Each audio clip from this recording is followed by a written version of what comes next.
सबको नमस्कार। दिल्ली में कोरोना के केस अब कम हो रहे हैं। कोरोना की दूसरी लहर भी अब कम हो रही है थोड़ी। आप सभी के सहयोग से लॉकडाउन भी सफल रहा। हमने पिछले कुछ दिनों में ऑक्सीजन के बेड भी खूब बढ़ाए हैं। कल ही जीटीबी हॉस्पिटल के सामने 500 नए आईसीयू के बेड चालू किए हैं। अब दिल्ली में आईसीयू और ऑक्सीजन के बेड्स की कमी नहीं है। दिल्ली में वैक्सीनेशन पूरे ज़ोर शोर से चालू हो गया है। लोगों में खूब उत्साह है। मैंने खुद देखा है दिल्ली सरकार के स्कूलों में जहां वैक्सीनेशन हो रहा है। मैं कई स्कूलों में गया, लोगों से बात की। लोग बहुत खुश हैं और अच्छे से अपना वैक्सीनेशन करवा रहे हैं। मैं अपने स्कूल स्टाफ और फ्रंटलाइन वर्कर्स का धन्यवाद करना चाहता हूं जो वैक्सीनेशन में लगे हुए हैं। अभी हम 1.25 लाख डोज रोज़ वैक्सीनेशन कर रहे हैं। इसको जल्दी हम रोज़ 3 लाख से अधिक लोगों को वैक्सीन लगाना शुरू कर देंगे। हमारा लक्ष्य है कि आने वाले 3 महीने में सभी दिल्ली वालों को वैक्सीनेशन लगा दिया जाए। लेकिन एक बड़ी समस्या आ रही है और वो है वैक्सीन की कमी की। दिल्ली में हमारे पास अब केवल कुछ दिन के वैक्सीन बचा है और ये समस्या देशव्यापी है। पूरे देश में इस वक्त वैक्सीन की भारी कमी हो रही है। कुछ राज्य तो ऐसे हैं जहां वैक्सीन न होने के कारण अभी तक वैक्सीनेशन शायद शुरू भी नहीं हो पाया।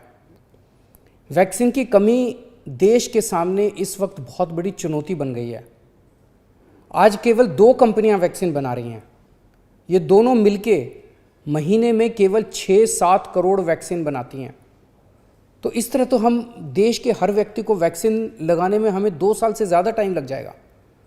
तब तक तो कोविड की पता नहीं कितनी लहरें आ जाएंगी, कितनी बर्बादी हो जाएगी।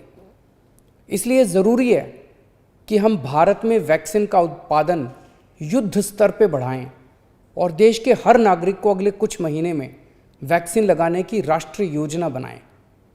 जब तक हर भारतीय को वैक्सीन नहीं लगती तब तक ये जंग जीती नहीं जा सकती।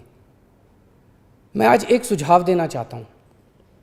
वैक्सीन बनाने का काम केवल 2 कंपनियां ना करें, कई कंपनियों को वैक्सीन बनाने में लगाया जाए। केंद्र सरकार इन दोनों कंपनियों से वैक्सीन बनाने का फार्मूला ले ले और उन सभी कंपनियों को दे दे जो सुरक्षित तरीके से वैक्सीन बना सकती हैं। ऐसे कठिन समय में केंद्र सरकार के पास पावर है कि वो ये कर सकती है। वैक्सीन बनाने का फार्मूला सार्वजनिक करके उन कंपनियों को दे सकती है जो वैक्सीन बनाना चाहती हैं और ये सुनिश्चित किया जाए कि भारत में जो भी प्लांट वैक्सीन बनाने में सक्षम है उन सब में वैक्सीन का उत्पादन होना चाहिए और हर भारतवासी को वैक्सीन लगनी चाहिए। यही एक तरीका है जिसके द्वारा हम जल्दी से जल्दी सभी भारतीयों को वैक्सीन लगा पाएंगे। आपको याद हो जब पहली लहर आई थी हमारे देश में पीपी किट की कितनी किल्लत थी, कितना संघर्ष करना पड़ता था पीपी किट लेने के लिए। सोचो अगर उस टाइम केवल 2 कंपनियों को पीपी किट बनाने का अधिकार होता तो क्या आज देश में पीपी किट मिलते? लेकिन ऐसा नहीं हुआ। आज कई भारतीय कंपनियां पीपी किट बना रही हैं। इसलिए हम किसी और पे पीपी किट के लिए निर्भर नहीं हैं। भारत में बेहतरीन इंडस्ट्रियलिस्ट हैं। हमारे पास दुनिया की सबसे बड़ी फार्मा कंपनियां हैं। हमारे पास विश्व के सर्वश्रेष्ठ वैज्ञानिक हैं।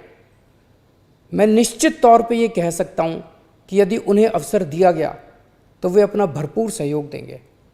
वैक्सीन का उत्पादन करने वाली कंपनियों के लाभ का एक अंश हम रॉयल्टी के रूप में उन दोनों कंपनियों को दे सकते हैं जिन्होंने मूल फॉर्मूले की खोज की है।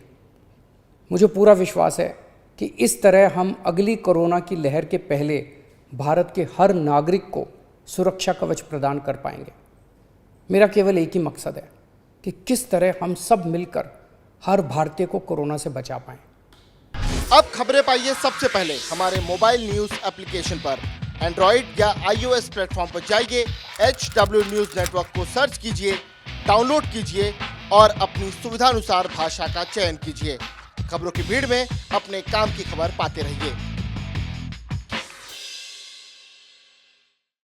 अगर आपको हमारा ये वीडियो पसंद आया है तो आप इसे शेयर करें, फेसबुक पर हमारे पेज को लाइक करें, ट्विटर पर हमें फॉलो करें, यूट्यूब पर जरूर सब्सक्राइब करें ताकि आपको हमारे हर खबर की अपडेट मिलती रहे।